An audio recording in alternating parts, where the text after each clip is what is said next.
आप सभी का आपके अपने YouTube चैनल शॉर्ट टॉक्स में स्वागत है। आज की इस वीडियो में मैं आप सभी बच्चों को क्लास 11 BST यानी बिजनेस स्टडीज़ के कुछ इंपॉर्टेंट सवाल करवाऊंगा जो आपके एग्जाम में आएंगे। इससे पहले देखिए मैंने एक वीडियो अपलोड किया हुआ BST का, अगर आपने वो वीडियो नहीं देखा है तो मेरे चैनल पर जाकर वीडियो को देख सकते हैं। यहाँ पे डिस्क्रिप्शन बॉक्स में टेलीग्राम, आपको डिस्क्रिप्शन में प्लेलिस्ट का लिंक मिलेगा। प्लेलिस्ट के लिंक पर क्लिक करके मॉडल सेट हो और चाहे इंपॉर्टेंट सवाल वो सारा का सारा लेक्चर आप लोग जरूर देख लीजिएगा। फिलहाल आपको अगर ये वीडियो पसंद आता है तो वीडियो को लाइक करें, चैनल पे न्यू आया तो चैनल को सब्सक्राइब करें, जितना हो सके वीडियो को अपने दोस्तों को शेयर करें। ठीक है, तो चलिए पहला सवाल हम लोग देखते हैं। देखिए पहला सवाल हमसे बोला हुआ है कि ई कॉमर्स आप क्या समझते हैं या क्या तात्पर्य है, या फिर इंग्लिश में इसे ई कॉमर्स क्या होता है। तो देखिए ई कॉमर्स का अर्थ है इलेक्ट्रॉनिक मीडिया के माध्यम से व्यावसायिक लेन देन करने से होता है सीधा से। E-commerce refers to the carrying out business transaction through electronic media is called e-commerce. ठीक है, फिर अगला हमारा पर्यावरण संरक्षण से आप क्या समझते हैं, what do you mean by environment protection. तो पर्यावरण संरक्षण का आशय सभी प्रमुख प्राकृतिक आपदा जैसे हो गया हमारा वन हो गया, वायु हो गया आदि का उचित उपभोग एवं प्रदूषण मुक्त करने से क्या होता है, ये कहलाता है पर्यावरण संरक्षण।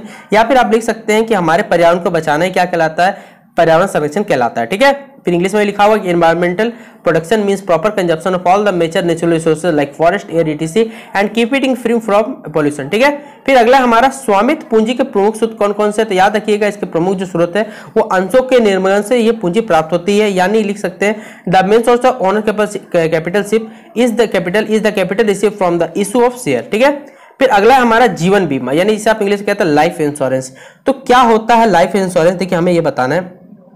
तो लाइफ इंश्योरेंस समझ सकते हैं कि जीवन बीमा एक ऐसा बीमा अनुबंध है जिसके अंतर्गत बीमा जो बीमा करता कंपनी हो गई, बीमादार यानी जो बीमा हमें करके देता है जो आदमी कह सकते हैं, और एक निर्धारित प्रीमियम के बदले में जो किस्तों या फिर एक मुश्त में जो हम लोग पैसा अदा करते हैं या फिर देते हैं उसको मृत्यु अथवा एक टाइम इंटरवल के बाद जो पहले घटित हुए एक निश्चित धनराशि देने का क्या करता है, वो हमें वादा करता है या फिर वचन देता है। यह धनराशि उसके जीवित रहने पर बीमादार को अथवा उसकी मृत्यु हो जाने पर मनोनीत जो हम जिसे हम लोग कैसे मनोनीत करते हैं, जिसके बारे में बोल लिखा हम लोग सिग्नेचर करवाते हैं, उससे प्रतिनिधि को मिल जाता है। इस प्रकार जीवन बीमा में विनियोग का तत्व भी निहित होता है। ठीक है, तो यही बात इंग्लिश में लिखी हुई कि life insurance such an insurance contract under which the ensure company page the insured a fixed premium which is rupees may paid in installment or in lump sum, promises to pay a certain sum of money on his death or the expiry of the specialized period whichever occurs earlier. This amount is payable to the issued on the survivor or the nominated representative on his death. Thus the element of investment is also inherent in this life insurance. ठीक है,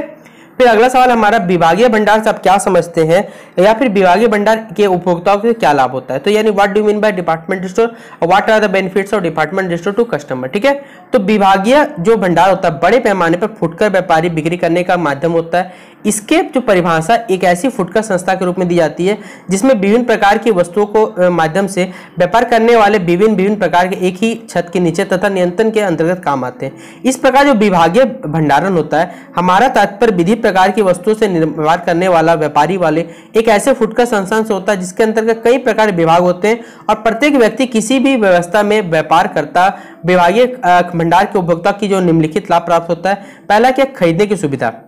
एक विभागीय भंडार अपने ग्राहकों को एक ही छत के नीचे सभी प्रकार की वस्तु खरीदने की क्या देता, सुविधा देता। पहला ये सुविधा आप लोग नोट डाउन कर लीजिएगा। अगला सुविधा हमारा माल पसंद करने की सुविधा, यानी आपको जो भी प्रोडक्ट अच्छा लगता है वो आप उसे सिलेक्ट कर सकते हैं। कि विभागीय भंडारण में ग्राहकों की केवल खरीदने की सुविधा नहीं होती बल्कि अनेक प्रकार की वस्तुओं में माल पसंद करने की भी सुविधा मिल जाती है।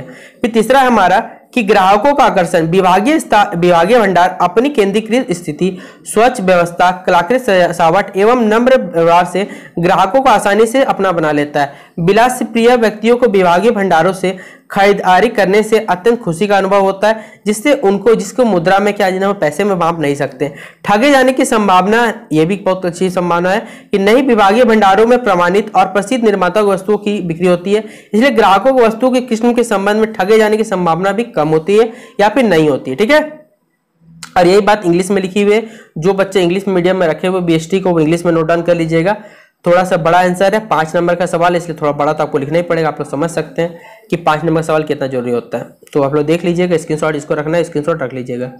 देखिए अभी हमने जस्ट पढ़ा था पर्यावरण प्रदूषण, और या फिर इसके बारे में पढ़ना है हमें कि पर्यावरण प्रदूषण किस प्रकार व्यवसाय को किस प्रभावित करता है, यानी how does environmental pollution affect any business.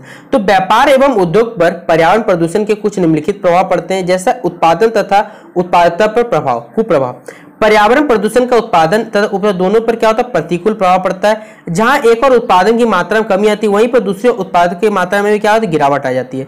दूसरा पॉइंट आप लिख सकते हैं, श्रमिकों की कुशलता पर, कार्य कुशलता पर प्रभाव। पर्यावरण प्रदूषण का व्यापार तथा उद्योग में कार्यरत जो श्रमिक होते हैं उनकी कार्य कुशलता पर प्रतिकूल प्रभाव पड़ता है। वायु हो गया, जल हो गया। ध्वनि प्रदूषण के कारण व्यापार तथा उद्योग में कार्यरत श्रमिकों की कार्य कुशलता गिर जाती है। और यही बात देखिए इंग्लिश में भी लिखी हुई है, आप पढ़ सकते हैं कि following are the effects of environmental pollution on the basis of business and industry. Bad effect on production and productivity. Environmental pollution has inverse effect on both production and productivity, where on the other hand there is a decrease in the quantity of production. On the other hand, the amount of productivity is also declined. Bad effect in the efficiency of work. Environmental pollution has an adverse effect on the efficiency of worker in the trade and industry due to air, water, noise pollution. The efficiency of worker working in trade and industry falls. क्या होता है, रिकावट, यानी कह सकते हैं यहाँ पर गिरावट महसूस की जाती है। अगला सवाल हमारा कि विमोचनशील ऋणपत्र तथा अविमोचनशील ऋणपत्र का जो अर्थ होता है, यानी इंग्लिश में कहा जाता है रिडीमेबल डिबेंचर और इररिडेमेबल डिबेंचर, क्या अंतर होता है ये हमें बताना है, यहाँ पे अर्थ स्पष्ट करना है। तो देखिए आप पढ़ सकते हैं कि वे ऋणपत्र जिनका भुगतान एक निश्चित अवधि में अथवा सूचना देने के बाद कंपनी द्वारा हो सकता है, विमोचनशील ऋणपत्र वो कहलाता है। वहीं पर प्राय कंपनी ऐसी ऋणपत्रों का भुगतान लाभ अथवा संचित कोष से या नई ऋणपत्र की निर्गम करके करती है। भारत में अप्रैल 1987 में ऐसे ऋणपत्रों का विमोचन 5 वर्ष के लिए किया जाता था। इसमें अधिकतम जो थे 15 वर्ष वार्षिक दर की ब्याज देनी पड़ती थी। ऐसे ऋणपत्र जो स्थायी होते थे और उनका भुगतान कंपनी के जीवन काल में नहीं हो सकता था, वो अविमोचनशील या फिर कह सकते हैं बच्चों स्थायी ऋणपत्र कहलाते हैं। इस प्रकार के ऋणपत्रों का भुगतान कंपनी के समापन या फिर दिवालिया होने पर ही हो पाता है, ठीक है।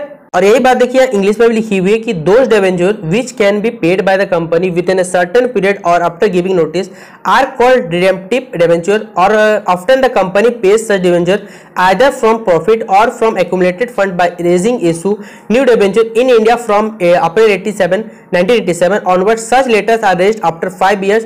Interest is payable on this at the maximum rate of 15% per annum.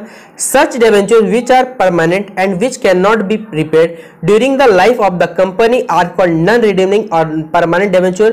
The payment of such debenture takes place only on the winding up the bankruptcy of the company. ठीक है, तो ये इसका आंसर हो गया। तो 7 नंबर सवाल विमोचनशील ऋणपत्र तथा अविमोचनशील ऋणपत्र का जो अर्थ है वो हमें स्पष्टीकरण करना था, वो हमने कर दिया, ठीक है।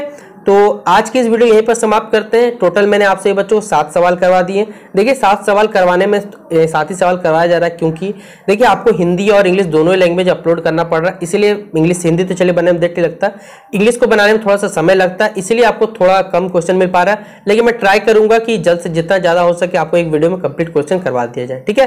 तो फिलहाल वीडियो पसंद आया हो तो वीडियो को लाइक कर दीजिएगा, कैसा लगा वीडियो कमेंट बॉक्स में जरूर बताइएगा, और जितना हो सके अपने दोस्तों के साथ वीडियो को जरूर शेयर कर दीजिएगा। चलिए बेस्ट ऑफ लक फॉर आप सभी बच्चों के एग्जामिनेशन के लिए। मिलते हैं अपने नेक्स्ट वीडियो पे, तब तक के लिए जय हिंद जय भारत।